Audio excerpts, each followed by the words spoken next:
Cybersecurity is when you want to stay protected while connected. In 2020, 62% of SMEs had been victims of cybercrime.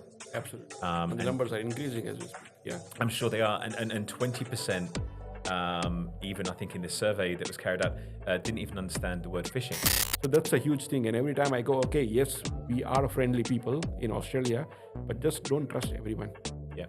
Try to be bring the philosophy of a zero trust. I know now your antenna is getting up. I have a book on that. Think from a zero trust point of view, right? You don't need to trust everyone. You need to verify everything what you do in your company. But so that was a huge shift. Yeah. Working in Middle East and coming here, we need to start thinking about how we are going to implement or what can we do, because hackers are taking advantage of people, who you are, and trying to be more social and gaining information from. Abbas Kudrati, a true leader in the world of cybersecurity. As the APAC Chief Identity and Security Advisor at Silverfort, Abbas brings over 26 years of experience guiding organizations through identity security, cloud security, and digital transformation. His career has taken him from a network engineer to an award-winning CISO, influential roles at top firms like GE Power, KPMG, EY, Public Transport Victoria, and most recently, Microsoft. Beyond the corporate world, Abbas is also shaping the future of cybersecurity as a professor of practice at La Trobe University, mentoring students and ensuring cybersecurity education keeps pace with the industry demands. If you were to try and describe a career in cybersecurity in 3 words, what 3 words would you use? I would say. Excellent. So Abbas, thank you for joining me today. From all the sort of background reading I've done about you and sort of briefly getting to know you last year, I'm really excited to bring this conversation to life with you today. Thank you. Thank you for having me at your podcast. So looking forward to have a good chat with you. Absolute pleasure, and also our first at this location. So you're helping us break new ground as well. Yeah, I did the opening. Excellent location. The big reveal. That's right. Look, there's probably 3 topics that I'd love to really explore with you today. The first of those is just getting an understanding around your success story as a migrant. How you've moved around the world and how you've continued to build that career so successfully. I'd also like to really lean into your experience in cybersecurity and understand kind of where it's at, where it's going next. And then I guess building on that, understanding what people, if they're looking to get into cybersecurity, what they should be thinking about and really what they should be doing from a career perspective. But we're going to roll back first, and we're going to start with your kind of story. And it looks like home for you was in India on the West Coast. Yes. Tell me a bit about your sort of childhood and upbringing. Yeah, so childhood, I was born in a city called Jamnagar in Gujarat, which is very well famous these days because of Reliance Petrochemical City there. Okay. And one of the biggest tycoon of India, Dhirubhai Ambani, Yes. who has set up this place. And as a matter of fact, his son got married a couple of months back, and Bill Gates was in my hometown. Oh, wow. So it has become a very famous city now, from a small village, not a village, but small city to a big city these days. Yeah. So I was born there. I did my schooling in Jamnagar, and from there I moved to a bigger city called Ahmedabad for my degree in accountancy and auditing. And then I moved around in India in the cities like Pune and Hyderabad, and then Middle East, and then now I'm in Australia. Yeah, fantastic. And I saw through your education, it looked like initially you did a degree more in commerce, Yes. and management, and then you kind of moved into tech. So what was kind of going on around that time? Absolutely. There's an interesting story behind that. So I come from a very humble background, and my parents didn't have enough funding to put me in a STEM degree. Yep. And I was introduced to computers at an early age in my school days, in around grade 9 or grade 10. Yep. And I always hooked up and I was, oh, this is the fantastic things. I fall in love into that magic box. Yeah. And I said, I want to build my career in that. However, because of the situations and finance and whatnot, I could not pursue that degree as such. So my dad said, why don't you go and study accounting and auditing? We have a small business. You can always come back to our business and help me do my bookkeeping. Yeah. So I said, okay, let's start somewhere. But after I finished my 6 months in my degree, I always had a urge of studying IT. And I somehow convinced my parents that, okay, we'll do something, beg, borrow, whatever. Get me some funding so I can do a diploma instead of a full-fledged degree. Yeah. And my parents were able to manage that kind of a funding, and I did my diploma in IT, or a system management, from an institute called NIIT. And the short story, along with the degree, I was doing my degree, plus I was doing a diploma part-time, and I was doing a part-time job. Yeah. Wow. So in 3 years, doing multiple things, and here I am, switched off from finish my degree, but always pursued my career and continued to work in IT and information security, and now cybersecurity. Yeah, that's incredible. I think probably the takeaway from that is that sometimes it's important to start somewhere Yeah. to get the momentum, maybe to where you want to get to eventually. Whereas if you're always kind of chasing perfection or the perfect path, my kind of kids are coming towards the end of their mid teens now, starting to think about next steps, and that's kind of what goes on in my mind is just go and study something that's going to be natural, that follows. Don't worry about where you're going to be in 10, 15 years. These days it's much more easier. Yeah. You can come back to cybersecurity or come to cybersecurity industry from any background. But when I started, it was very hard. Yeah. If you don't have a degree in that particular discipline, you will not get a job for a bigger companies, like example Microsoft or Infosys or Tata or Yeah. big brand if I talk about. So I had a very hard journey, I would say, to stepping into the thing. And I had to start from a very low level of job, like fixing the hardwares and printers, Yeah. and becoming a system admin.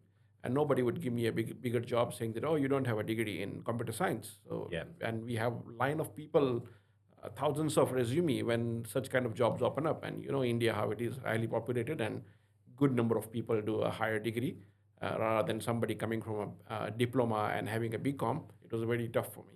But today, industries are appreciating that doesn't matter what your background is, you have a room in cybersecurity. Cybersecurity is I would say, interchangeable or a skill set where you can come, and there is a room for everyone today.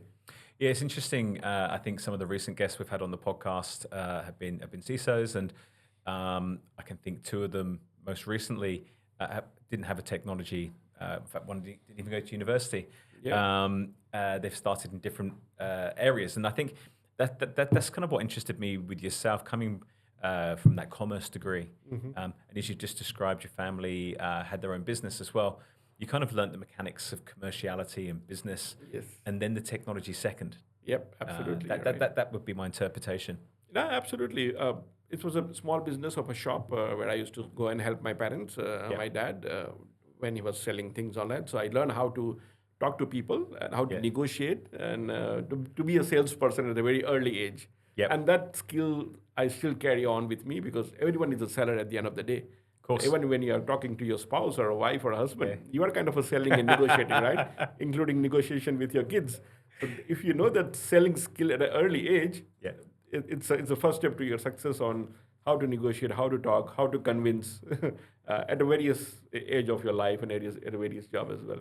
I think you're right. I think the word sales gets a bit of I don't know, a negative association. Let's say no one likes to be sold to, or the perception of someone. I guess people think of like a car salesperson as the I don't know. That's a bit unfair on car salespeople, but the kind of worst example. But you're right. I think the ability, if you think sales is the idea of getting somebody bought into your idea or your concept or your vision of where you want to take something, right? And selling is about listening. Yes. Right? It's about understanding the problems. It's about understanding the pain points, the challenges. And I think you're absolutely right. It doesn't matter what you're doing. There's always a customer. There's always someone that needs to be bought into that vision or mission. And it sounds like that's the impact, particularly your dad had on you in terms of shaping you and setting you up for future success. Absolutely. No, you're right. So at a very early age, helping my parents in the business, and then moving out to a different city and working part-time as a salesperson, and that too in a garment industry. I was selling Levi's and Lee Cooper and all these kind of jeans. So I spent some time, around 6 to 8 months, being a on-the-floor salesperson. So those skills was very helpful for me moving forward in my career in cybersecurity. It's interesting, isn't it? You think about the alternative of people that maybe come through, they don't have to fund their own course. They go to a computer science degree. They're very technical. They kind of pop out of university with the technical know-how, but maybe not the life know-how to get things done. True. And I saw as you came out of university, your first role, as you touched on there, was sort of systems and network engineering. Once you kind of got into that workplace, how did the expectation meet reality, or reality meet the expectation? Yeah, so from the childhood, I was a very curious mind. So I like taking things apart and again fixing it. So that, building a Lego kind of a thing. Although we didn't have a Lego, but I was breaking and cracking things at a very early age in my life. So that curiosity helped me when I pick up my first job as a system admin.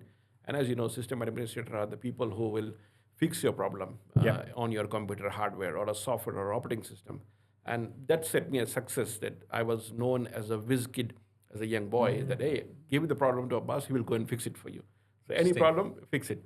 So that was my very first job, and I was picked up in a campus interview where I was doing my last semester for my diploma. And before even I went to the campus interview, I already had a 6 to 8 months of experience in fixing things and working in a part-time job as a novel administrator. So much before Windows came up with their networking things, Novell was one of the operating system for networking. So I was a Novell engineer, and then I get into a Microsoft side of it. So as a system admin, that was my first job. And then from there, I moved into a networking and learned the firewall and how to secure stuff, and then became an ethical hacker and a risk management and an IT auditor. And the life moves on from there. So, but that was the first stepping stone in my career. So probably, it doesn't sound like at that point in your life you necessarily had the experience or the awareness to do this, but you built a brand for yourself. Yes. It's the guy that fixes things. Yes. Give it to Abbas, it's going to come back fixed, right? Absolutely. And I think that's a really great way to start a career, is to become known for something, to be known as being dependable, reliable, conscientious, and someone that's going to deliver. And I think that's often my advice to young people coming into their career. Don't worry about the glamour and the glitz. Just do the basics and do them really well. I heard one interview about, I think it was Satya Nadella or the Alibaba's founder. He said in one of the interview that be known for getting things fixed. Yeah. So if a problem has been given to you, you come up with the solution or put your hand up that leave it with me, I'll take care of it. Yeah. If you do that, you will have your position much higher across the organization compared to anyone else. Yeah. Okay, give it to Abbas or give it to this person or X person. Forget the problem. He's going to come up with the solution. Yeah. If you can do that as an early starter in your career or as a professional, that's what would set you apart from thousands of other people. And as you said correctly, so I started that as a system admin. Then I went into I became an IT auditor and finding things and all. But when I started my career as a CISO, the reason they hired me in my first job as a chief information security officer is they had a problem. They said, Abbas, we have a problem in our company. We want to fix our network and we want to fix our applications. We are constantly getting targeted and hacked. We don't know what to do. And that is what we are looking for. And when I told them this is how I will do it, and I was given the job and I did that in a short period of time, I was known in the industry that, okay, when I applied for the second job, that's how it started. That, okay, you have done things, we have a similar problem, can you come and fix it for us? Yeah. So I did that for the second company. And the third company as well for the interview, that we have 48 different audit findings. We want you to come and start fixing these audit findings, otherwise we're going to lose our license. Yeah. So all my career throughout, as a CISO, everywhere I go, I was given a challenge that improve the security or start as a green field and fix things in our environment and take us to the next maturity level. And once I bring them to the next maturity level, I leave the job. I don't want to continue because I love getting early in that company, fix things, mature them, and get out and do it, help for other company. And that's what set me apart in my early career as a CISO. And then I became an advisor with Microsoft, where now I advise hundreds of other organizations in my previous role with Microsoft. And that's what I do now currently as well. Yeah, interesting. So again, what you've got a concrete sense of there is who you are, what motivates you, what brings out the best in you. Yes. And you know that once it becomes a BAU job, this isn't for me. Yeah. There's someone else probably much better to keep the lights on and absolutely and do that role. When you go into an organization in that situation, and it's either greenfield or maybe they have a bunch of audit problems, where do you start? How do you start with that kind of size problem? So I always start with the business, because people think coming from a technical background, and I made that mistake early. So I'll give you two stories around that. the first story is when the first time when I started the role of a CISO, oh, I was hired for fixing problem. Let me go and find more problem. And rather than understanding the business, I digged around in the network, started doing pen testing, coming from a technical background. I have an itchy finger. I said, let me go and hack internally and see. External, they have a problem, but maybe they have a problem internally.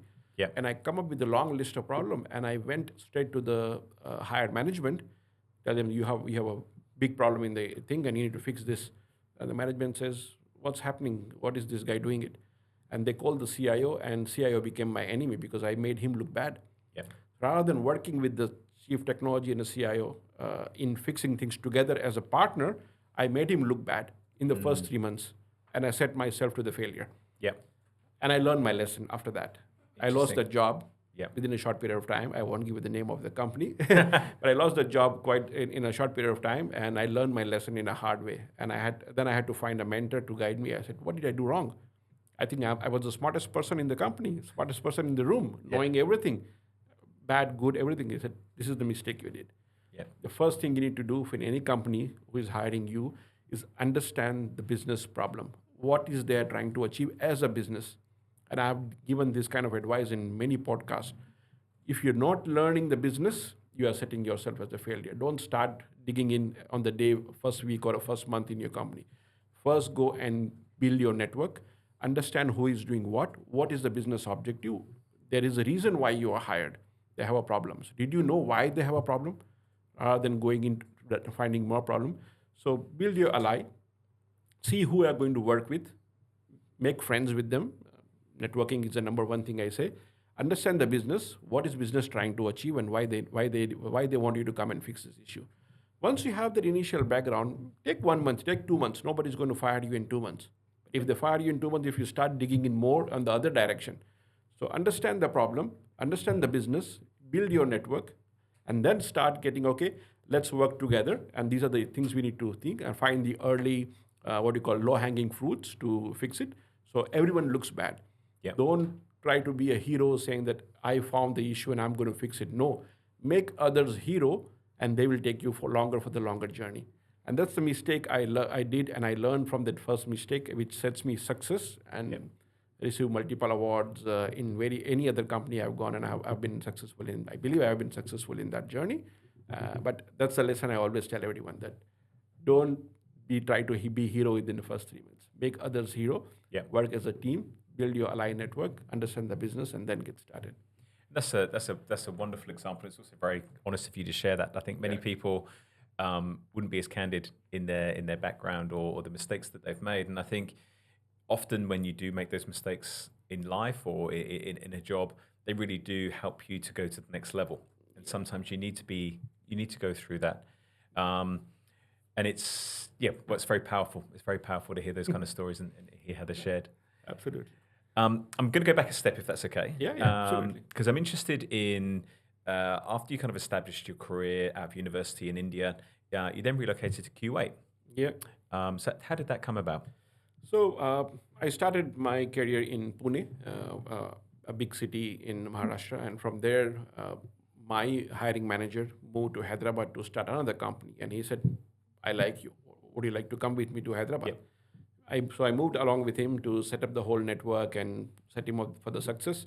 However, it was an American company, and during the September 11 attack, the business went down with the recession in US, and they had to shut down this offshore development center in Hyderabad. So I was given a notice that, Abbas, we are shutting down this business. I don't think I have anything for you for now. So you have 6 months of time. So I took that advantage of that, and I had many friends and ex-colleagues in Kuwait. They said, "Why don't you come here? Middle East is booming. They have no problem with the business.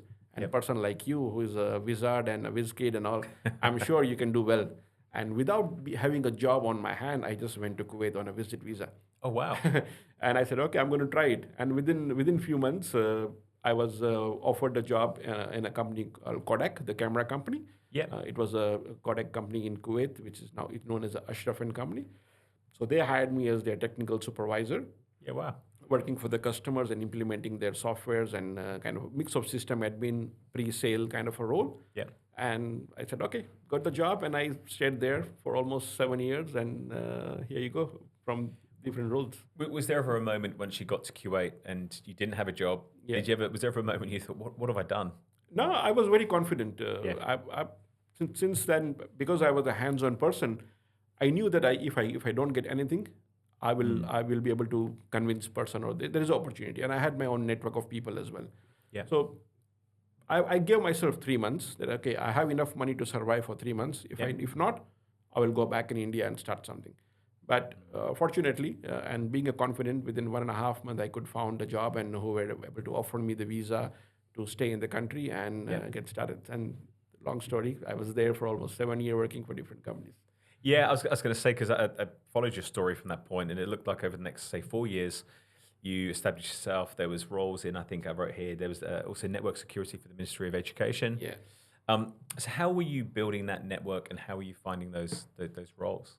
So the reason so now I'll reveal the secret. Yeah. So Ashraf and Company, that was the first job in Kuwait where I was. That job only lasted for a year. Yeah. The reason is I was a bit smarter, and I would say I was over smart. Yep. And the CIO, the hiring manager, did not like it. He's no more, and God bless his soul.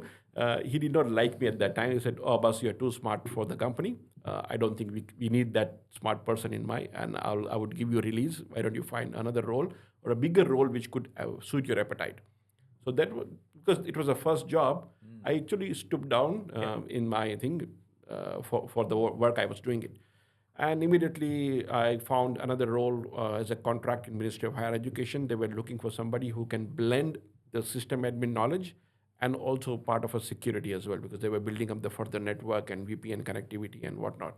So that's how I got my second job. It was more of a contract for 1 year. It got extended to 1.5 years. And through my network, another opportunity came in where a new company was getting started. Yeah. And during that time, the company called Mnet, they were starting to venture into a mobile payment system, much before the smartphones. So that was one of the very unique company from a German technology base. And they said, "Oh, we need somebody who can help us set up the whole thing and maintain our data center." There was no cloud at that time. So my job was to set up the data center, maintain all the infrastructure which they're building for mobile payment system, and continue to work with them. But that project didn't last more than 2 years. And after 2 years, they had to shut down the company. Yeah. And then I got into consulting with KPMG. That's Yes. where my actual journey started. Yeah, and that was interesting. So I saw that. So there was consulting, there was EY and KPMG. Yeah, KPMG and EY, other way. Other way around. Yeah. But so why consulting, and how did that come about? So there is an interesting story on that side as well. So while I was working with Ashraf and Company, I used to go to various banks to implement the software. And one of the bank I visited, I met the head of security, and that person had a qualification on the wall, says Certified Information Systems Auditor. Two things caught my attention: information system, because I was an information system guy, and the auditor, which I did accounting and auditing. Yep. I said, "What is this information and system combined together? What is this qualification?" Which made me curious. So I went back and started doing research. What is this qualification? What do I need to do to earn this qualification? When I researched it, I found out that, oh, this looks like a good certification where you can go and find the problem in the network and infrastructures and become an auditor rather than the finance audit. You'd become an IT audit. Yeah. And I said, "Oh, I am a very good in technical part. I have the financial auditing knowledge. Only thing I need to combine these two and get into an IT audit." Good, done. I will start studying. Now then I thought, okay, who will hire me? Banks, okay, that's there. There's only one person, but there must be somebody who is hiring this kind of profile. And I never knew that there are companies like Big Four at that time. So I started doing research. And then I found there is a company like KPMG, Ernst & Young, PricewaterhouseCoopers, Deloitte. Okay, these are the company who hires CISA. Then I started making friends in those company. I found somebody who happened to be my manager twice. His name is Tom Gamali, and I will share this. Tom, is all because of you. Yeah.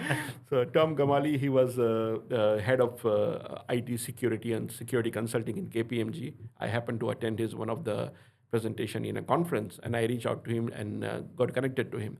What do you do? How do you do? And what do I need to get into KPMG to learn that? Yeah. And through his friendship and through his mentoring, I got my first job in KPMG as an IT auditor and as a pen tester because I wanted to learn pen testing as well. And I worked in KPMG in Kuwait for some time, and then I moved to Ernst and Young, and then the story goes on, and I rejoined him in National Bank of Kuwait, where he was the CISO. So I think what's interesting when somebody works in consulting, and I'm going to say at least 2/3 of the people that come on the show have had a stint in consulting at some point, is the exposure to so many different organizations. Absolutely. So many different sectors, so many different ways that organizations do business. Yeah. How did that kind of impact you in terms of your personal growth? Yeah, so absolutely. Consulting with KPMG and EY had given me an exposure of learning different business. So I had exposure to one or two industry like government and technical industry, but working as an IT auditor and a pen tester gave me exposure to oil industry, oil and gas industry, financial industry, insurance industry. So I get to learn various business. So if you look at my profile, I always call myself a generalist. Yep. I'm not.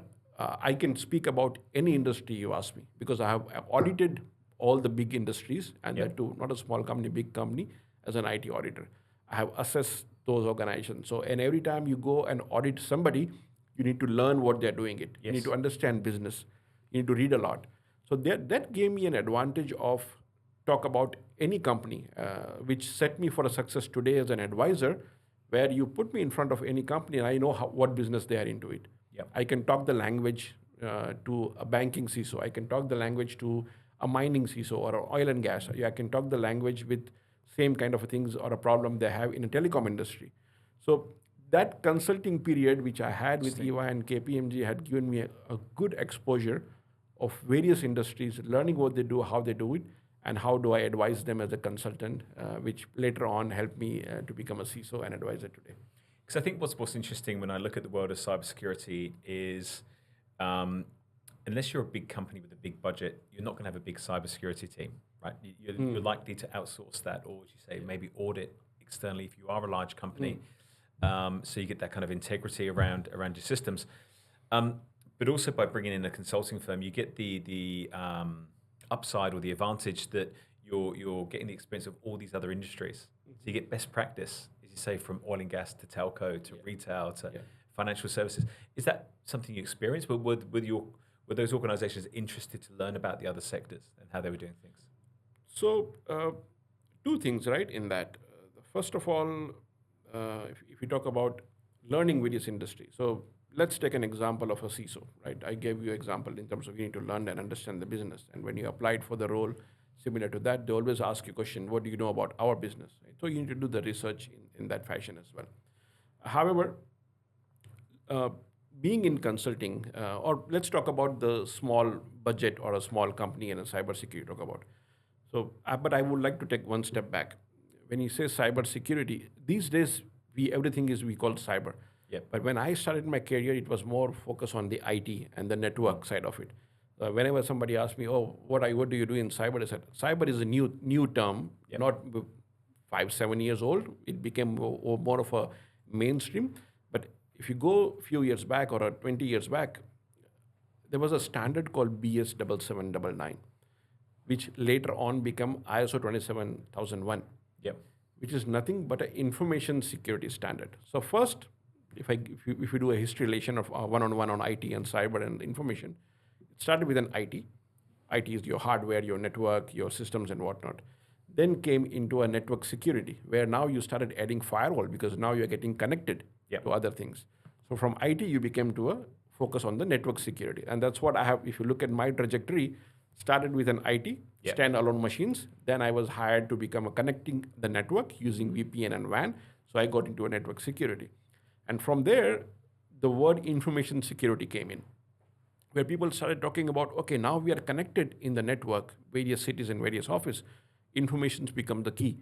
Information could be your hardware or your soft copies, your hard copy, the verbal, whatever you say. Any kind of information which you're collecting, it becomes more of an asset. Yep. So your job as a security person is to secure that information. Yep. That's where information security came in. Yes, there was an internet, but not heavily connected. Yep. Then internet came into place, and then we have apps, smartphones, IoT, OT. So everything is now connected to internet. So when you connect everything and when you are hyper connected, we are always on. That's when the cyber came into play. Got it. And I have a definition of cybersecurity. Cybersecurity is when you want to stay protected while connected. I love that. I'll repeat it. Yeah. Stay protected while connected. That's a definition of cybersecurity, not a one-page definition, but one-liner. That's where your focus is because now you're always connected and your objective is to be protected. So when somebody asks you, I want to start in cybersecurity, I would always say, do you understand how the network works first? Go and study networking. Yep. Understand how everything is connected. Don't start focusing on hacking. That's later on. Yeah. So start from networking, understand how it works, then understand the data or the information which you need to be protect. Understand where the data has been residing, because if data is connected to the internet, now you're focusing on cyber. So cyber is the last mile where we are today, where we talk about, okay, I want to be protected while I'm connected. That's what the whole objective is, right? Yeah. So if any small company asks me, okay, I want to be protected, I said, are you connected to internet? Of course they are, because everybody is connected. Yeah. Where your data? Are you keeping it online or are you keeping it offline? Of course it's online. Data is in your phone. Okay, now you need to think about cybersecurity strategy. Okay, where all data? And most of when I ask the first question, where all your data is oh, I don't know. Okay, that's where the big problem is. First, you need to understand what are you trying to protect from cybersecurity attacks. Do you know where the data is? Yeah. So very first step is any small company, understand where the data is and who has access to the data. Is it only your employee? Is it your customer? Is it your contractor? Is it your third-party vendor you have hired him? Is it somebody supplier who is working with you as a third-party contractor have access to the data? If you don't know these two answers, you are starting your journey in a wrong foot. Have these first two answers ready, and let's put a place together whether now you want to hire somebody in-house to help you protect this data while you are connected, or you want to rely on somebody as a contractor or a virtual CISO or a consultant who would come and give you guidance, and then you start building upon your strategy on what are we doing in that space.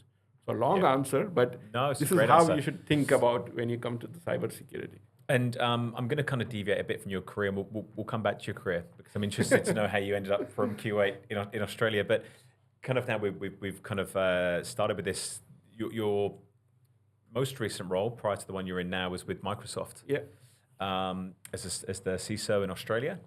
But you were specifically advising their SMB customers around exactly what you've just discussed with me, right? That how to stay protected when you're connected. Yeah.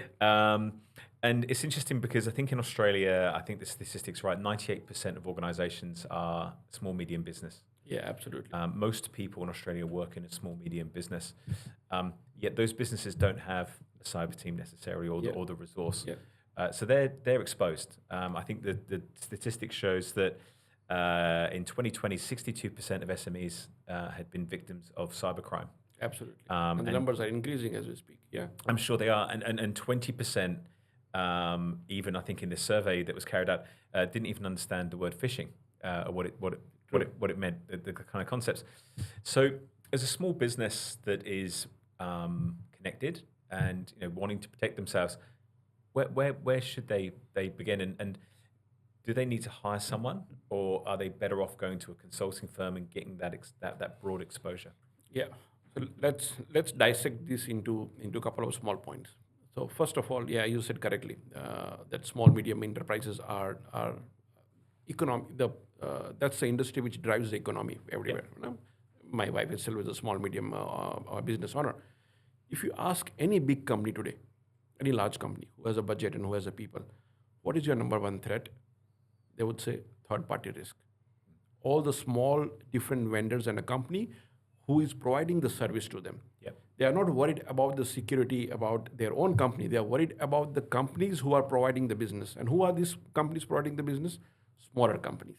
Yep. So, and that is why we need to really focus on small medium enterprise or a small medium business who are providing the service to small other very big large companies to protect them.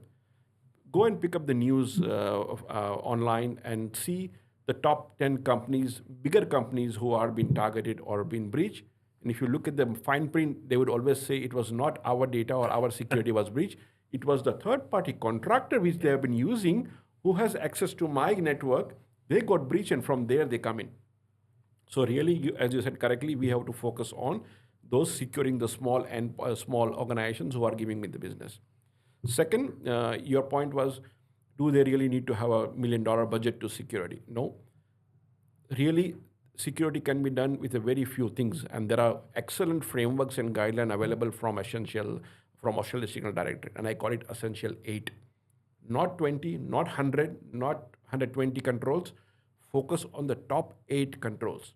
Yeah. If you are doing that first top 8 controls, you will be able to secure 96 to 98% of your organization. And if I give you the top 2 or 3 things, if you can do that, is having a multi-factor authentication. Yeah. And there is a story on that, and I'll touch upon that. I'm sure you have a question for me on that. Why MFA and why identity?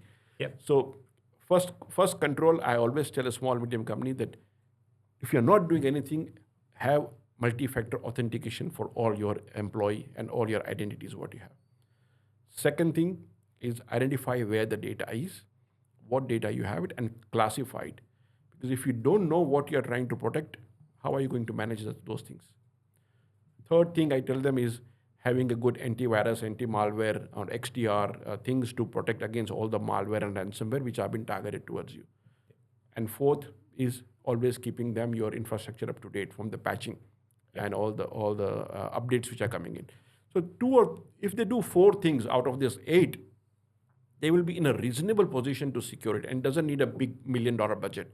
Anyone within the IT can implement that with a certain guidance from I advise as a part of my giving back, I advise multiple not-for-profit business. I won't give the name of the company.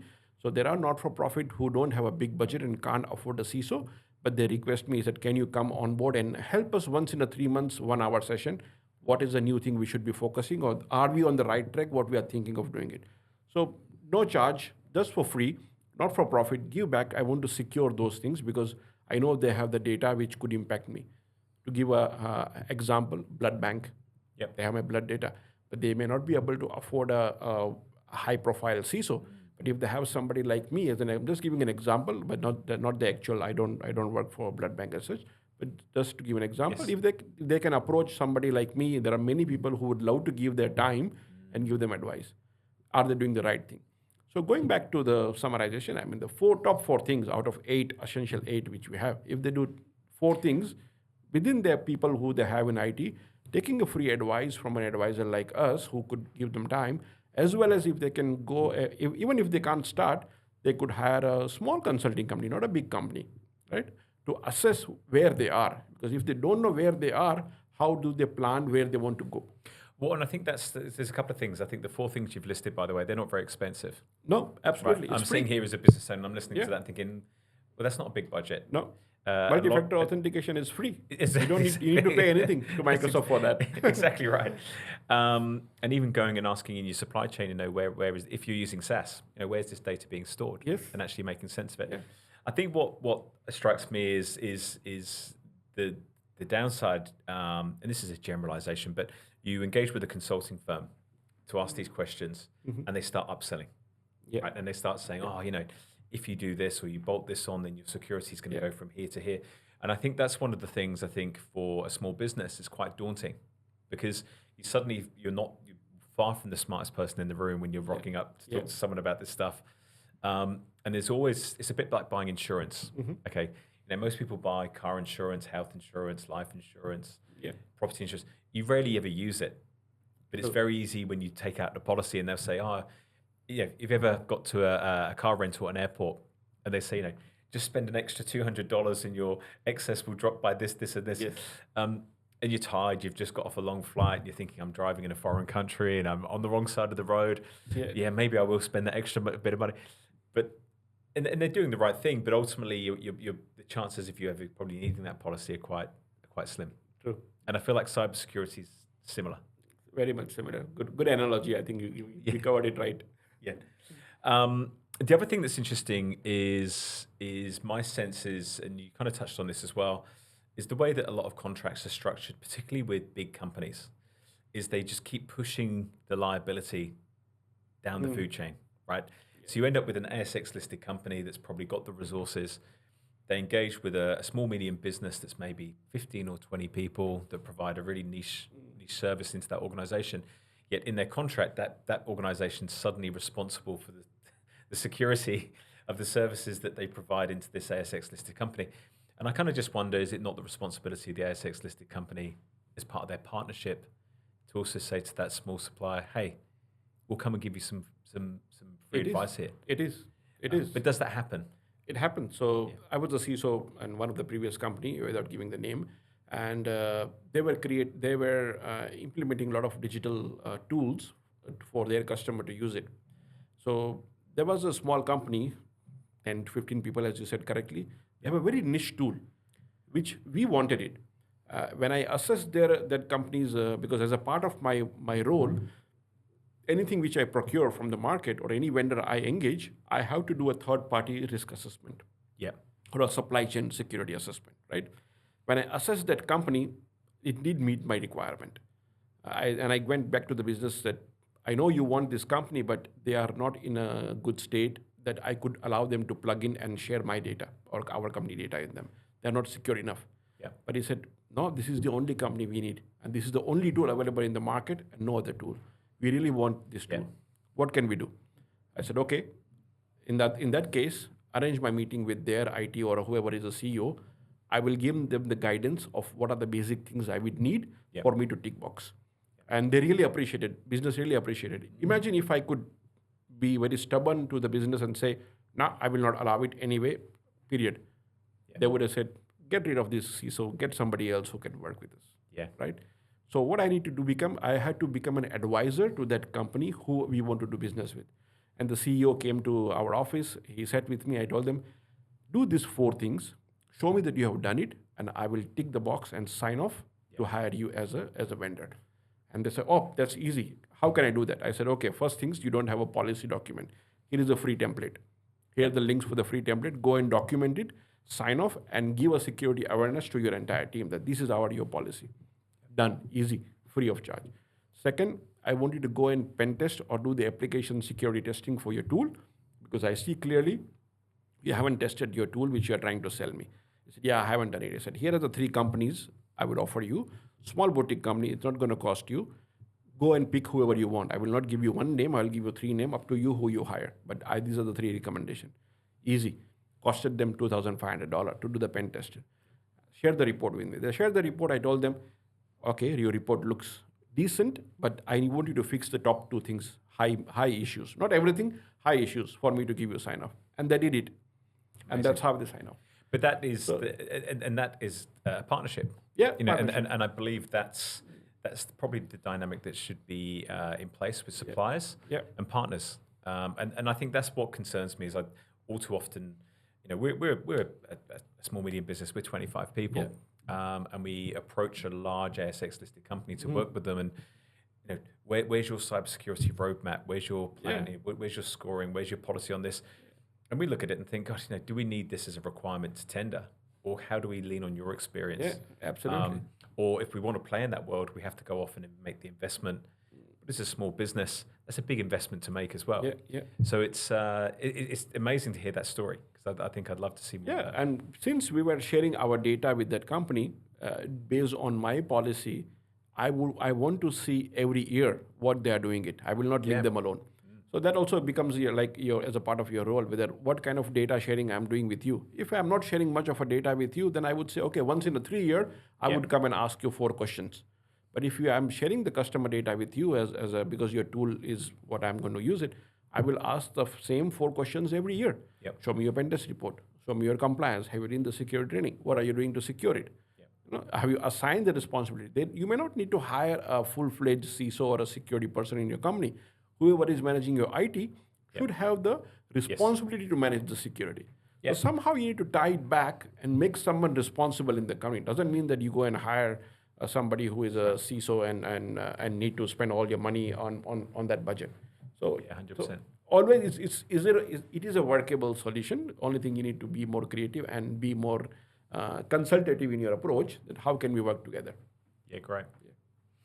Okay, I'm going to go back a couple of steps in your career now. Yeah. We'll go back. I know we're moving our stories back and forth, but it's great. No, this is good. Yeah. This is It's nice when it kind of intersects and things kind of naturally kind of come through. So always keen to explore. Yeah.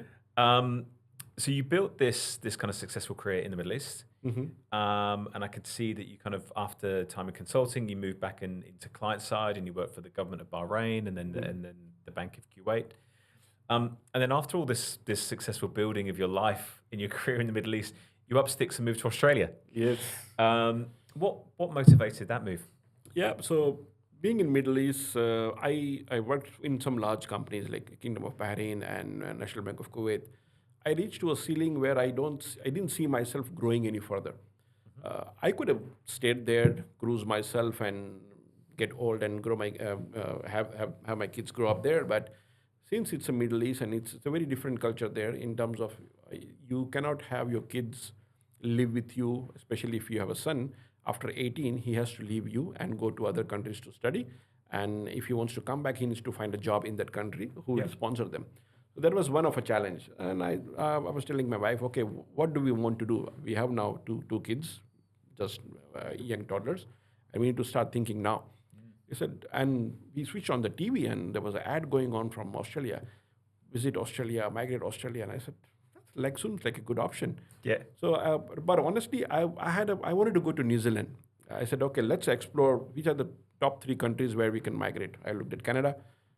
Too cold, too icy. I spoke to a few friends. I don't want to take a shovel every morning and dig out the snow and then start my car. No. But then I looked at New Zealand and I said, oh, small country. I love that. Let's go to New Zealand. So I started my immigration process, but New Zealand won't give me the visa. Why? They said, you are working in IT, you have a degree in accounting. So sorry. If you need to migrate, you have to have the same degree where you're working. Yeah. I said, oh, that's a bummer. Now it's hurting me. Yeah. After so many years. Yeah. I have all the diploma and I have all the certifications on that, but they won't appreciate that. I said, okay, what's my option? Then I hired a consulting company for immigration. They said, why are you going New Zealand? Go to Australia. Australia is a country where skills are needed, not your qualification. Yeah. You prove that you have a skills, they will give you a PR, permanent residency. And with that PR, you can go and work in New Zealand. Yeah. Otherwise, it's not possible. I said, oh, that's interesting. Let's get a PR for Australia. I applied for it, for the PR. I got my skill assessed with the Australian Computer Society. Yeah. Because I don't have a degree, I need to do an extra step called RPL, Recognized Prior Learning, through experience. They don't look at your degree at all. And when they look at my experience, I submitted 2 project reports, one for pen testing and one for 27,000, one implementation. They gave me a letter saying that you are qualified to find a job for an ICT security specialist. Yeah. That was my title. They gave it to me, Australia Computer Society. And within 3 months, they gave me a PR. Yeah. I told them, okay, let's go visit. Let's go for a vacation. We are going vacation. And I got extra 10 points from Victoria saying that we want you to come to Victoria and Melbourne because we have a huge demand for security professionals in Melbourne. So they gave me an extra 10 points. So I got 75 points system in Australia, and I got a PR. We came here in December to do Christmas and New Year. We fall in love with Melbourne. Yeah. Long story. Immediately, I told my wife, we are moving here. Yeah. I said, oh, we have a first class, we have an awesome job, good money, good car. You want to leave that job and come immediately? I said, yeah, let's move early so we can start early. She had a call feed, said, oh, we have a full-time maid there. She needs to do everything on here. That's how the culture in Australia. You are doing everything on your own. Yeah. I said, don't worry, we'll get settled quickly. Kids are young. Went back, resigned from my current job. I told my boss that I am migrating to Australia. I said, oh, really? I said, okay, good luck. And after we made the entry here, I went back and started applying for the job. But nobody would give me a job saying, oh, you are not in country. You need to be here. And one fine day, one of the company called Hayes recruitment company, I think it was Hayes, they saw my profile on the LinkedIn and say, on the seek.com, and they say, we like your profile. You looks like you are a fixer. You fix many things, and because that's how I project myself. Yeah. I'm a doer. I'm a fixer. Said we have a company here called Public Transport Victoria, PTV, and they really need somebody. They want to hire first security person in the company because they got hacked. If you remember, if you look at the news, 2017, one schoolboy hacked PTV Mikey database, and they were in the news, and they realized that, oh, they need to hire somebody in security. So they said, looks like you are a perfect match for them who could fix their security and be their first CISO. I said, happy to do that. But he said, can you come for the interview to our office? I said, I'm not there. I'll be there in 3 months. I already resigned. In that, I said, oh, that's going to be tricky because at that time there was nothing called a Skype interview. However, since they like me, they said, let me go and convince the CIO and the CTO there to take your virtual interview since you're not here. I said, okay, let's give it a try. And they did my Skype interview and they said, liked it. They did my second interview. The third interview, they said, Abbas, we like you so much. We're going to wait for you until you come here. Here is the offer letter. Amazing. So I was prepared to go without job and migrate here, but look at it, I have a job in hand before even moving here permanently. That's pretty unusual, isn't Yes, it? very unusual. During that time, 12 years back, this is not a norm. And I think that's still very common. You know, it doesn't matter where people are migrating to Australia from. I think until you're physically present, it's very hard to find a job. Yeah, there's a story, and we can do a podcast how I got that job. Yeah, well, no, it's a great story, and I think that again, it's encouraging to hear that and inspirational to hear that because, but it kind of shows that. I can summarize if you want how I got that job. Yeah. So when I was before they gave me the first interview opportunity with PTV, what I did is I like to dig information. Yeah. Being an ethical hacker and being a researcher by heart and being a curious mind, I went on internet and started searching why PTV wants to hire me. And the first thing I found is they got breached and that's why they're looking. I said, okay. Then I looked upon how they got hacked. And I did a high-level review without intrusive, without their permission to check how is the security. And I found a couple of audit reports. Yeah. Audit report from Victoria Auditor General Office here in Victoria, whose job is to go and audit government entities. And I read their last 2 years report. And in the first interview itself, I told them, do you know you have these 5 problems which you need to fix it? And this is how I will fix it for you. And they were, how did you know that? I said, I have done my research. And I was hired. In the first meeting itself, they said, oh, this guy knows more about us than we know about ourselves. So that research and doing a proper study. So, and I always tell my kids and my students where I teach that wherever you're going for the interview, don't go unprepared. Yep. Always do your thorough research, why the position is being hired, what this company has gone through in last 2 or 3 years. Have that preparation ready, and when you go for the first interview, you need to wow them, the interviewer, that, hey, I have done my research, I know who you are. So that's the first thing they're going to ask you. What do you know about us in the interview, right? So I'm always prepared in advance with that answer. That this is, I know about you, these are the things you should be doing, and this is how I will do it for you. Well, I think you're right, because the interview is you're giving them a reason why they shouldn't walk away from you. Yeah, right. Absolutely. This is exactly what I'm going to bring to the table. I don't even work for you, and look at the work I've already done. Yeah. Whereas I think all too often I see people who don't do that preparation for an interview, and they rock up and they'll have a few kind of generic questions, but they won't really have done that background research and then take it and then ask questions about it. So, and I think particularly often I think for migrants coming into Australia or probably into any country, it's hard to get your previous experience to translate and to get that across. Yeah. But that's a great way and a very practical piece of advice to be able to transcend and bridge that gap. Yeah, absolutely. And I still carry that particular thing, right? Everywhere I go, even if I meet somebody, I always read about that person. Yes. The way you've done your own research about me, I am very impressed. we know plenty about you. Yes. The other interesting thing, I was curious to ask you about your experience when you got to Australia. How did the maturity of cybersecurity in Australia compare to what you'd experienced in the Middle East? It's a very, very different. First of all, it's a huge cultural shift. Working in Middle East and coming to Australia, it's very different. Middle East is a bit of a closed network. The organizations and the people will not open up unless they know you, right? Yeah. While here in Australia, we tend to have a mate kind of a culture, right? Hey, even if I don't know you, I'll come and help you. Yeah. And I was a bit pleasantly surprised by coming here. Oh, this is a great country, and look at the people, how they're happy to help. Even you guys don't know me. I'm standing on the street and somebody will give me a lift. I said, you don't even know me. I said, that's okay. Looks like you're new in Australia. Happy to help. Yeah. So that's a thing. But that also gives a bit of a challenge in terms of trust. And that's what hackers are taking advantage of. They take advantage of people I would say, innocence Yeah. or being very trustworthy. In cybersecurity language, we call it social engineering, Yeah. right?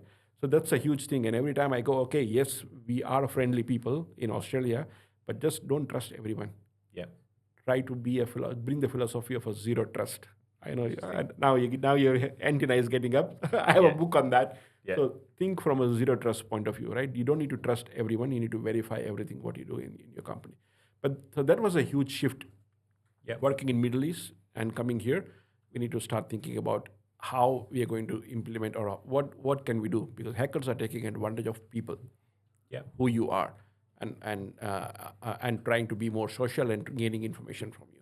So that was a bit of a shift for me working here. It's interesting you bring that point up, and I can't remember the exact statistic, but it's very high. Let's say north of 90% of cyber hacks, breaches, are human Yep, trust errors, absolutely, not technical errors. absolutely. And somebody has given their password to somebody, or they've clicked on a link they shouldn't have clicked on because they trusted it, or Yeah, they've left their computer open and walked away from their desk, or, yeah, yeah. or whatever it could be, because they trust the people around them, right? I think that, and I'm interested constantly, that my background is within organizational psychology. Oh, very well. So I'm interested in that way, the way that the world of technology meets the world of humans in psychology, in the sense of, because you don't want to say to people, don't trust people, Yeah, right? That's it's a negative thing. Yeah, it's a negative, and it's not a very I don't know what the right word is, but it's not a very kind of optimistic outlook on the world Yeah. in which we. But you have to encourage people to be cynical yep. of other people's More intentions, cautious. Yeah. or cautious of other people's intentions, or just to stop and think. But also, I'm interested in the way that as cybersecurity evolves, that kind of human aspect and the business partnering, the social engineering, and the investment in people within businesses to train them and to be able to recognize those trends. Because the hackers are getting smarter. Right? Absolutely. I see some of the phishing emails that come through and the text messages and so forth. It's not difficult to be deceived. It is. It is. You're right. These days, the most of the attack what we see today are identity-based attack or targeting the human and non-human as well. But definitely starting with a simple thing like a phishing email. Yeah. They would try to lure you by sending a very legitimate-looking email and ask you, okay, click on this link, or here is a SMS, we call it smishing. Here is a link for your traffic violation, and once you click on it, that's first entry for them to on your environment. Absolutely. data. Well, my wife and I fell for this maybe a year or so ago, and we got a text through saying, I think we must have gone on the toll road, sort of up here around Melbourne, and it said, you have a payment that's overdue. Now, and we had in the last couple of weeks, we'd driven on that road. We thought, oh, that's strange. You click on the link, and before you know it, we get Westpac on the phone saying we think someone's breached your account, and it all looks very legitimate. It's very hard to know what to trust. So interesting. So you spent that time with PTV, where you actually, it was a greenfield. You built that function. And then I saw that you actually went back to the world of consulting with KPMG. No, not really. No? So it was a KPMG, but it was not in the world of consulting. So it was more of an internal role. That's what I was going to say. So Okay, yes. it was the world of consulting, yet you were Yes. in internal role. Yeah. Sorry, I should have phrased that better. And you spent quite a long time there. So what sort of encouraged you to go back into that role? Yeah, so while I was doing well on PTV, of course, it's a semi-government, and I honestly took 3 steps down in my career because it was my first job, Yes. and I wanted to prove myself in Australia. So I took up that job, and within 1.5 years, I could make a huge impact in their security from everything. And I saw this job in KPMG, and being an ex-KPMG, I thought, okay, this looks like an interesting role. And I immediately applied there, and I was invited for the interview. And in the interview, same thing. Being an ex-KPMG and being a part-time CISO for other KPMGs, I worked in Kuwait, Bahrain, and Qatar. 3 KPMG I had worked, and I knew the business very well. Yeah. So when in the interview with the CIO who was taking my interview, I told them, I already know your business because I'm an ex-consultant with KPMG in 3 different countries. Yep. I already know what this role is all about. And my first question is, why do you looking for a full-time role? He said, no, we are big enough and we need a dedicated person full-time. we don't have much people, just 2 people, and we want to build the security practice. And they had number of internal audit issues which they need to address it. I said, okay, sounds like a plan. I could be able to fix it for everything for you, and we can start the journey from there. And they like my profile. They were convinced that I'm the right person for them for this role, and started there. But And long story. it makes a lot of sense given that you worked for them overseas. That's it. They can go and verify you. Actually, yeah. they can talk to people and make sure you can do the things you say you're doing as well. But it's interesting that role, and then you spent some time with Pitcher Partners as well. Yeah, there was a short 3 contract. months, In the middle of migration of 2 jobs, KPMG to Microsoft. But it was interesting. What stood out for me, and we work with some professional services firms right now recruiting into their cyber teams, is that it's now becoming a point of difference when they're pitching for work. Yeah. As in they can offer guarantees, or they roll out their cybersecurity team to reassure the client, kind of what we were just saying, right? As in your data is going to be safe with us. And I think that's really interesting, where your cyber capability becomes a unique value proposition that you're then winning business through. Yeah, If that makes sense. Yeah, And when I looked at both of those roles, I thought similar industry. similar industry and Very small professional compared to services as well. KPMG. Well, then you made the huge step and you went to Microsoft. I think in the world of tech, there's not much bigger than Microsoft. They've got to be up there in the almost the equivalent to the big four, but in the world of tech, I'd imagine. And that was an interesting role. So you were, I think the role was Chief Cybersecurity Advisor. Yeah. I think it was for APAC. Yeah. So it's a very big area, big role, fascinating role. Tell me a bit more about that time. Yeah. So I was in KPMG at that time, and I saw a role on LinkedIn that Microsoft is looking for somebody who is a CISO and who has the ability to speak in front of the large audience. So they were looking for somebody who is an evangelist or a public speaker and can put their thoughts together and speak to any level of audience, including exec. And I said, this sounds like a perfect profile. I love public speaking. I love speaking in conference, writing blogs, and I'm a CISO. So it meet the requirement. I said, let me give it a try. So just for the trial, I have applied for it. I was not too keen because I know Microsoft was not a security company at that time. And they immediately called me and said, oh, looks like you seems to be a good candidate. We are looking for somebody like you in that. Would you be interested? I said, my very first question is, why will I leave my CISO job and join a tech company who is not even a security company? Yep. But they somehow managed to convince me that, hey, we are a security, getting into that business line, and these are the things we are doing it. And Satya Nadella, who is our new CISO, and this is the cultural shift we are happening. And I was very impressed by learning from them. So rather than they asking me questions, I was asking questions to them. Yep. And I was impressed with the people who were giving me answers that this is what they do it. And finally, we came to a conclusion. I think it looks like it's a good role. Being a CISO for a number of years, the best thing I can do is now be an advisor for all the large companies and a small company Microsoft has as their customers, and go and help them getting more secure using Microsoft technology. Interesting. So it took a while for them to hire me. They took almost 7 months to hire me, and I finished my role, and that's why I got Pitcher Partner for temporary 3 months, because I did not have any work. I said, rather than sitting at home, let me go and secure another company. So I did that short role, but finally they were ready because Microsoft have a very strict process for hiring somebody. They do a detailed background check for you for the last 3 companies you work for. Wow. So for my last 3 company was KPMG and PTV, and the last company was in Kuwait. And they would never get a reply from Kuwait. I told them, you will not get a reply. Let me tell you how to get the reply from my last company. That's why it took a while for them, but I finally joined them in October 2018 and been there for a while with them.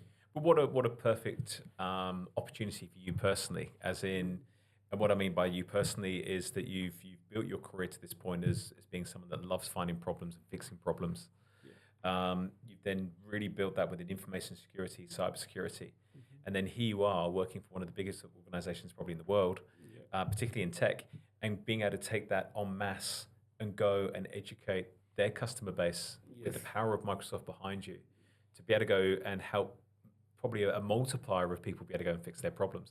It seems like the perfect job for you. No, I loved my time in Microsoft. I mean, I built my personal profile under the name of Microsoft.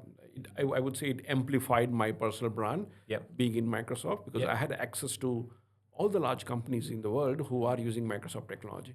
Yep. So I got connected with them. I learned about them. I was able to guide them and advise them how they can leverage all the investment they have made with Microsoft Yep. and help them get more secure and continuously educate them every regularly on that. So it was a great journey for almost of 5.5 years or 6 years. I advise all the large enterprises across Asia, and then I saw an opportunity when our team grew up in Microsoft.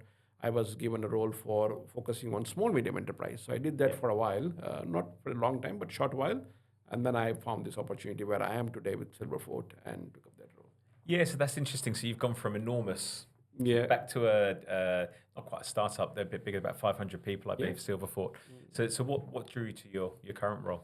So story with Silverfort is they are Microsoft partner, and I have been working with them from Microsoft side as their partner, helping them in introducing them to Microsoft customers because they provide a very niche service in identity security, especially for those who are using Microsoft technology but don't have a technology or multi-factor authentication for the on-prem environment, which is the gap.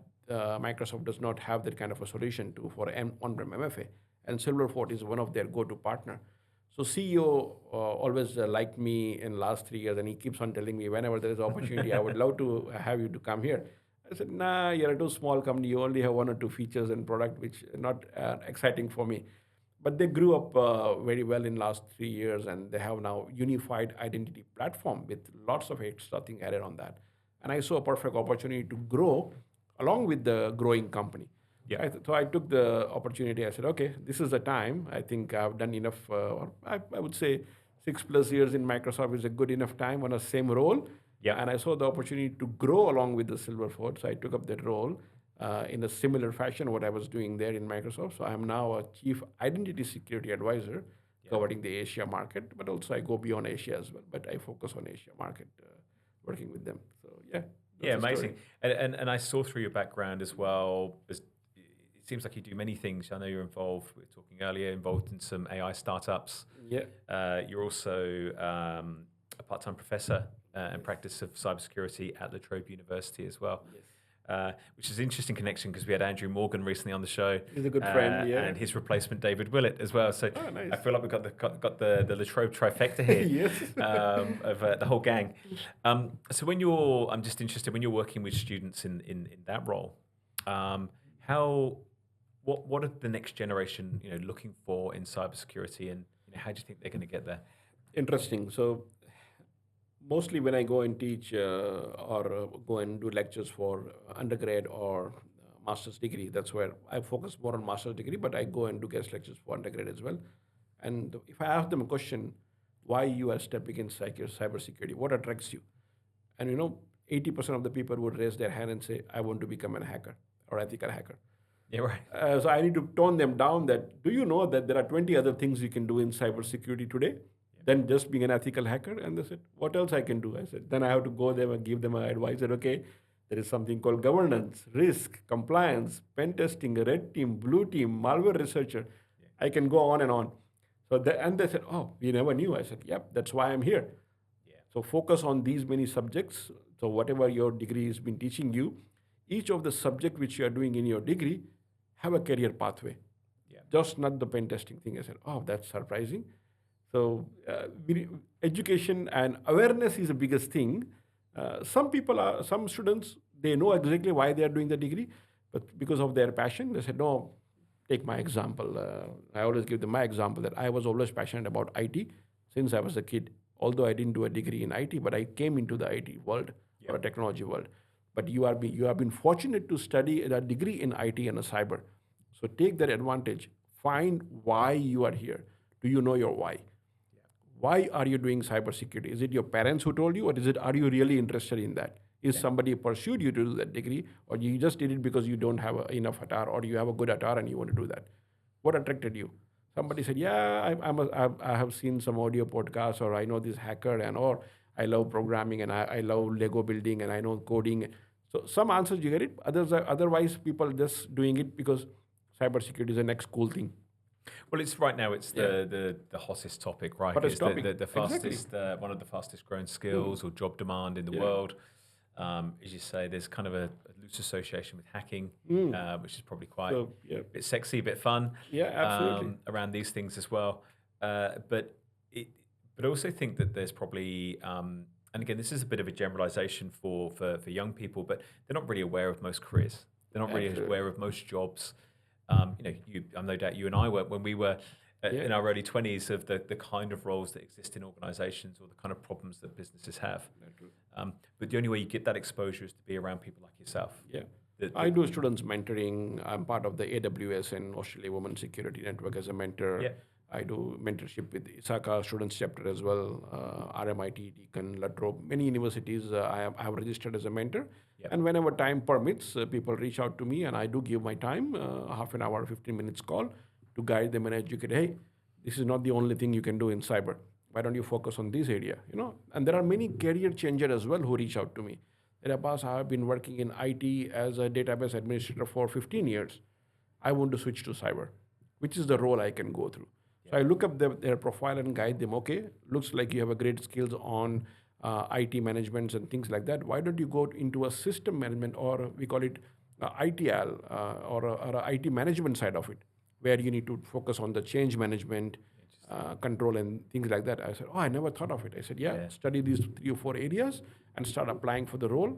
Your skills are transferable skills. You are not starting from the scratch, which they never knew. Yeah. And they do, and I would say the satisfaction for me is seeing them getting successful in the interview. I tell them, okay, these are the roles available in the market. You see, this is how you can go and talk to the interviewer. Yeah. And when they do that, when they get the job, they are like, they call me, I want to buy a coffee for you. Please come and meet me. Because of you, I got the job. That's a huge satisfaction for me. I get it. Yeah.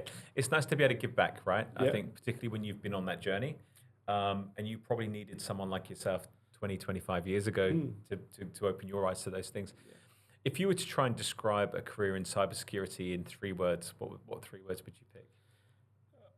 I would say a lifelong learning, because that's what you needed in cybersecurity. The things being changed, AI and Gen AI and whatnot. So you need to be a lifelong learner in that. Second thing is networking skills. These days, it's all about who you know. Then, of course, what you know matters, but who you know also is a very, very important factor for finding the next job. It is a very, very big thing. So networking, knowing people, connecting with them, building up your your personal profile absolutely with them is required. So I thought you meant networking as in like networking. As in a physical network. No, not physical network. People knowing people. Network, yeah. As I say, who you know matters a what. Actually, there's a great quote on that, which is... the third one, I would finish the third one. Sorry, give me the third one, I'll come back to that, Yeah, third one is getting out of your comfort zone. I'm here today in Melbourne and in this area because I have moved around out of my comfort zone. If I would have told myself at a young age that I will never leave Jamnagar where I was born, I would not have been anywhere. I left my hometown, moved to Ahmedabad, moved to Pune, moved to Hyderabad, moved to Kuwait, Qatar, Bahrain, and Melbourne. Is it because I left? It was not an easy journey. Changing a home itself is a very tedious thing. I'm talking about leaving the city and the country. It's a huge pressure on your family and on yourself. You are starting from scratch every time you are changing a country. New people, new culture, new environment, new home. So I would say get out of your comfort zone if you really want to grow. Those are the 3 things. Lifelong learner, people management, which is the networking, knowing who you know, and the third, getting out of your comfort zone. Yeah, love it. That's great. Yeah. And I guess there's elements in the first 2 there which are getting out of your comfort zone, because most people to go and network and build a professional network isn't comfortable to them, right? Yeah. And we learn the most when we're uncomfortable as well, I would say. The quote I was going to give you, which I heard someone say this about 6 years ago, and it always sits in my head, is it's not what you know or who you know, it's who knows you. Yeah, absolutely. And I think a lot of people will build connections on LinkedIn, for example, but they won't engage with those people. So those people don't know them. Yeah. They may know them, they may know Abbas, but Abbas doesn't know them.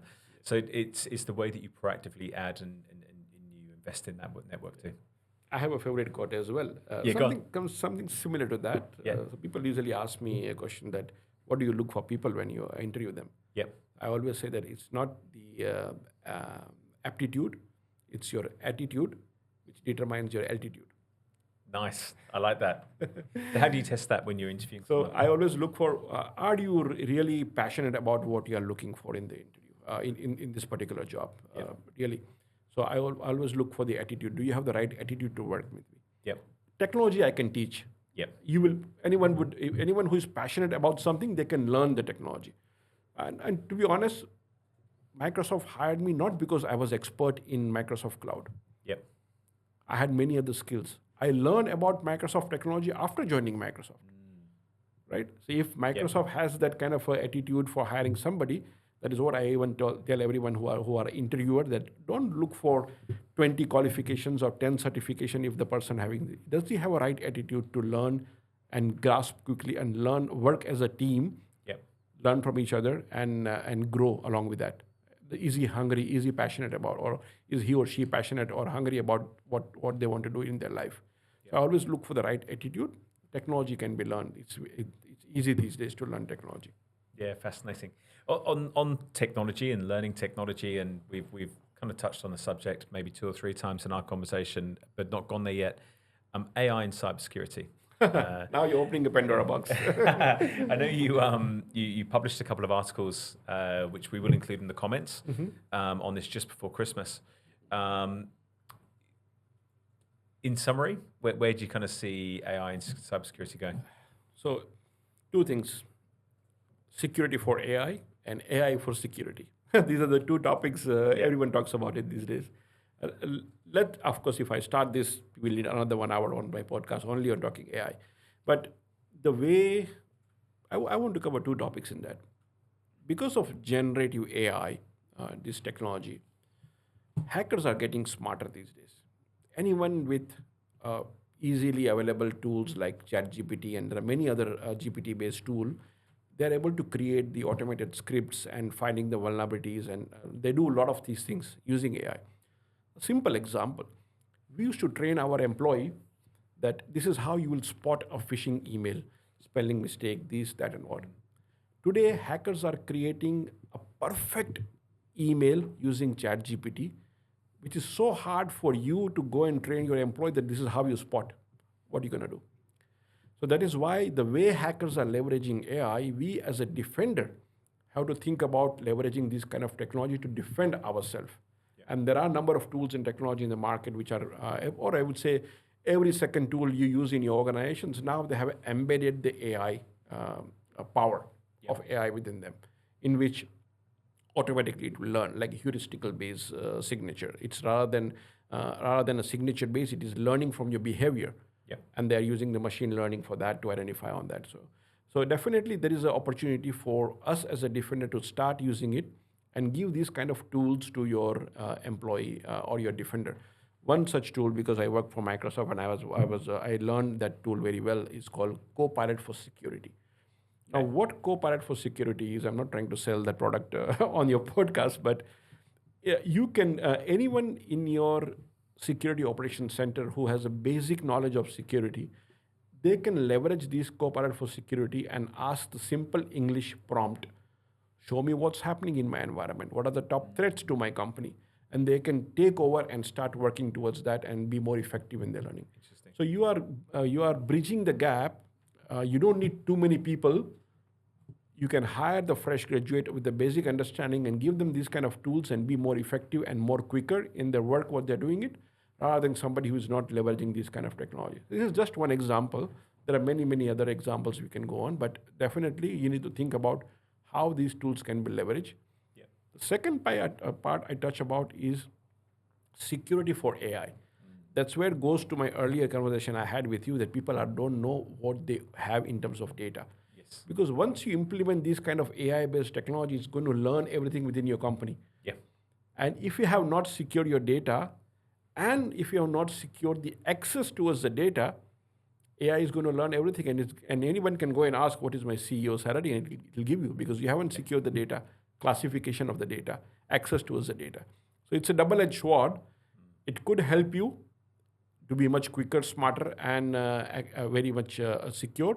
At the same time, it is going to have a lot of information on there. And if you haven't secured or done the basic things in your company first, before even trying to implement this kind of technology in your company.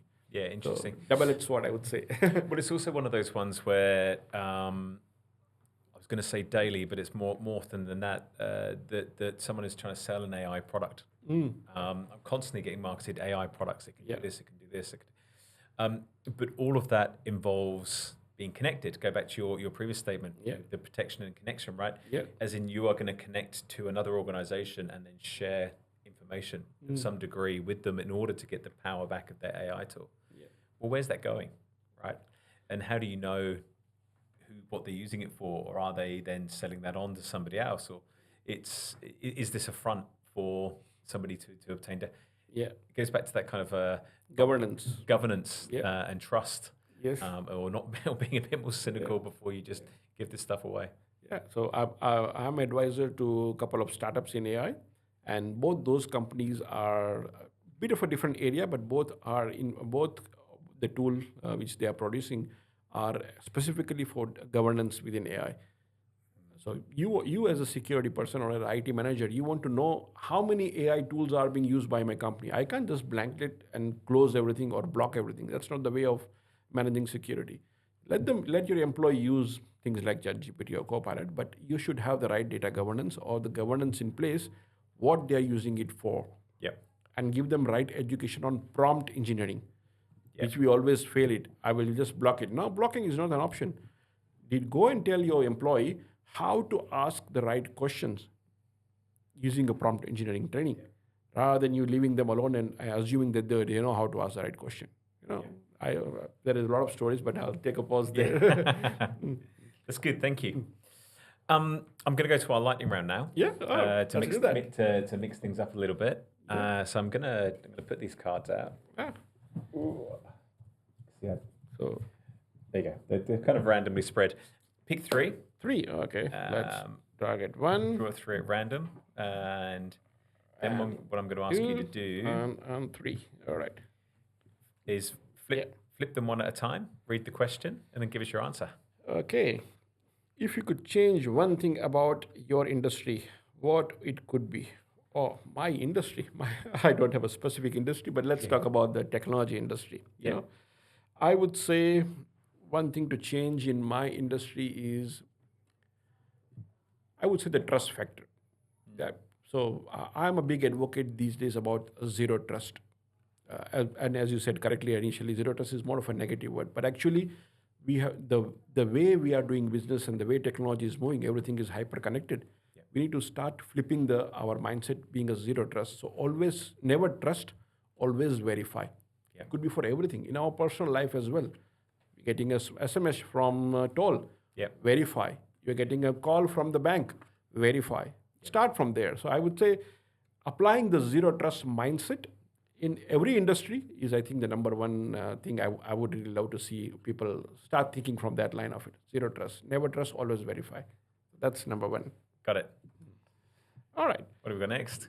Next one we have, if it wasn't a tech, where would you be working now? That's a tricky one. Of course, I wanted to work in tech from a very young age. But if you ask me what is my retirement job, I would love to do organic farming. That's what I love it. I have a backyard and I grow my own vegetables and lots of fruits and cure my own olives and lemons and whatnot. So that's something which I want to pursue, apart from being a part-time professor, because I love to teach. I love to write. I love to share my knowledge. So if I'm not working in tech anymore after a few years or maybe 10 years, whatever time I'm retired, part-time professor, and in my spare time, I would love to do organic farming. So nurturing green shoots, both of them, right? young minds or young plants, it doesn't matter which one. Absolutely. It's actually really incredible because a guest that we had in the last couple of weeks on the podcast was a lady called Connie Beck from Abbas, and that was her answer as well. And we talked about her organic farm, same thing. She's been growing vegetables, and absolutely, that's an incredible coincidence. Yes. Let's go for the third one. Go ahead. If you were a brand, what would be your motto? That's a tricky one. If I'm a brand on my own, this really gets me thinking. I never thought, okay, I could be a brand. But my motto, if I can think about, is uh, I'm a believer of equal opportunity for everyone, right? So that could be one. Not one, but I have multiple things. That's one. Second thing is giving back, to younger generation. And there is a reason for that. I never had a mentor at a very young age because I had to find my own way. Yep. I found mentor at a very later on in my career when I saw that I'm failing, because when you start in tech industry and people tell you, oh, you are a whiz kid, you get that kind of an aura, oh, I know everything. Yeah. But that's not the fact. You need to always have a coach or a mentor who can show you the mirror that, hey, these are the things you should focus on. So give back, be a mentor for someone. I would say that could be my life motto, what it is. So Yeah, nice. giving back to the community, giving back to the industry where you're working for, working with young children is which I'm really passionate about as a thing. Yeah, that's nice. Yeah. I was thinking, did your kids ever watch the kids show Bob the Builder? Yeah, Yeah, I was know. thinking his motto was it, "Can we fix it? Yes, we can." Yes, I we feel like can. that could be your motto as well. Yeah. You're the Can guy, we the fix guy it? that Yes. fixes the problems. And as a matter of fact, my wife also in the similar industry of working with children. Yep. And her thing is because she's a tutor, and she's actually a medical doctor, but she works in a teaching industry in maths and English, math and English, and she has a favorite word as well. It's not the learning difficulty; it's a teaching difficulty. So don't label anyone who says that, oh, my kid is dumb and it doesn't is autism or dyslexia or ADHD. Nothing like that. They don't have a difficulty in learning. It's how you teach what matters. So find the right teacher or a mentor who can teach them. If you know how to teach it, anyone can learn. I love that. Yeah, that's nice. I've got a couple of similar type of questions for you to finish up. What are you most proud of in your career?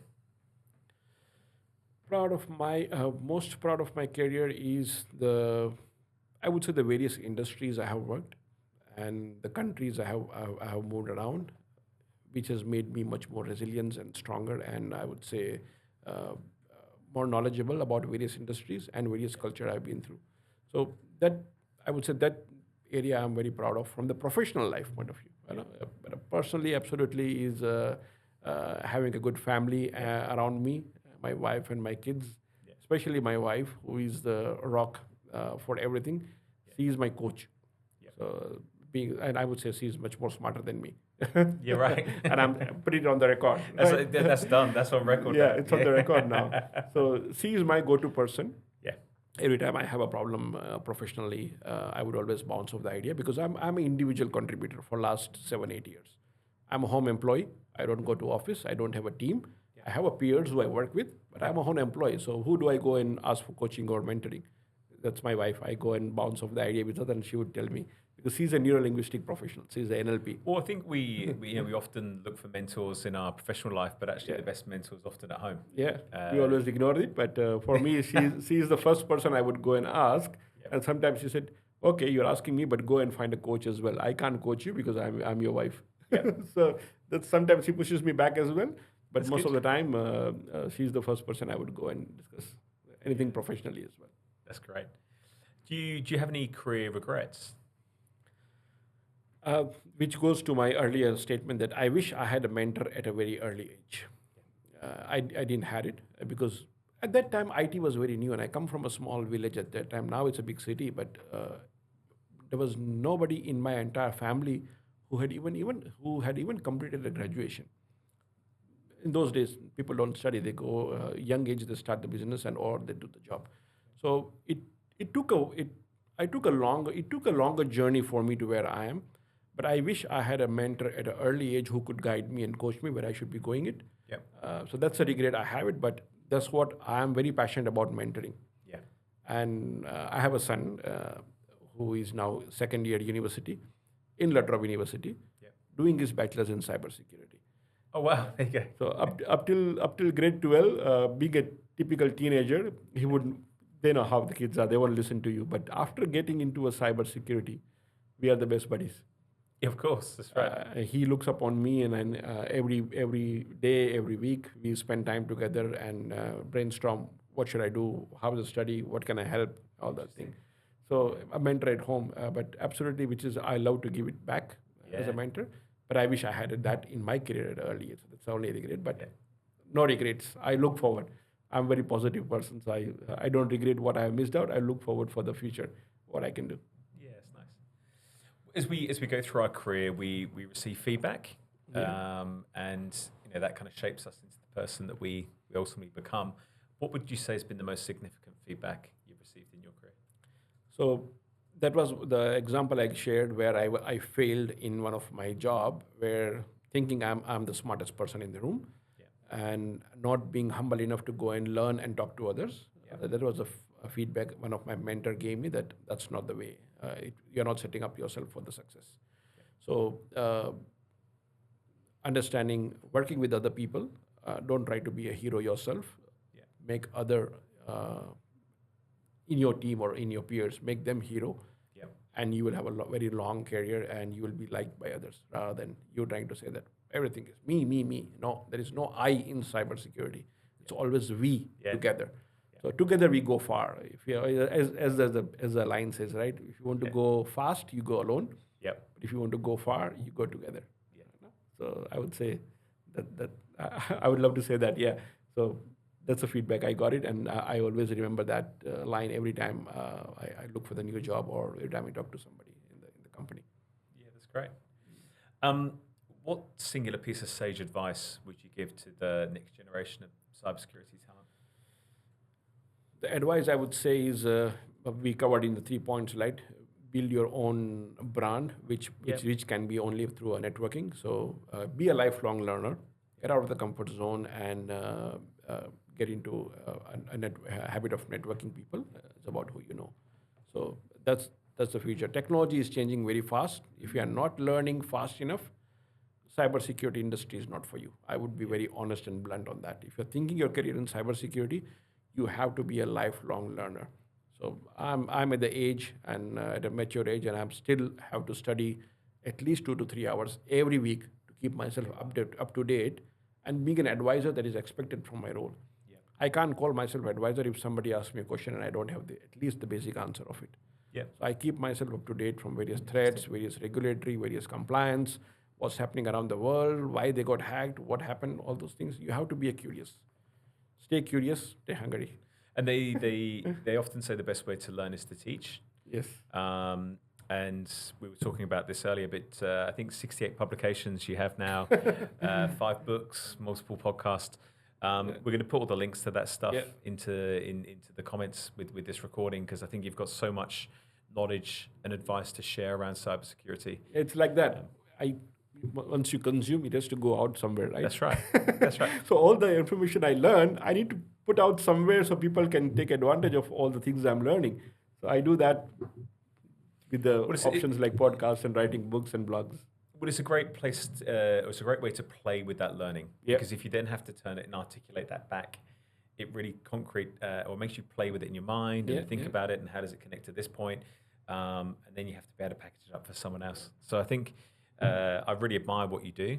Thank you. I've really enjoyed this conversation today. By the way, I think you have had a very unique path and very unique journey, and I love the way that you've taken your passion for both information security, cybersecurity, fixing problems, people, and everything, and you've now turned it into what you're doing in your professional life, and I think it's great.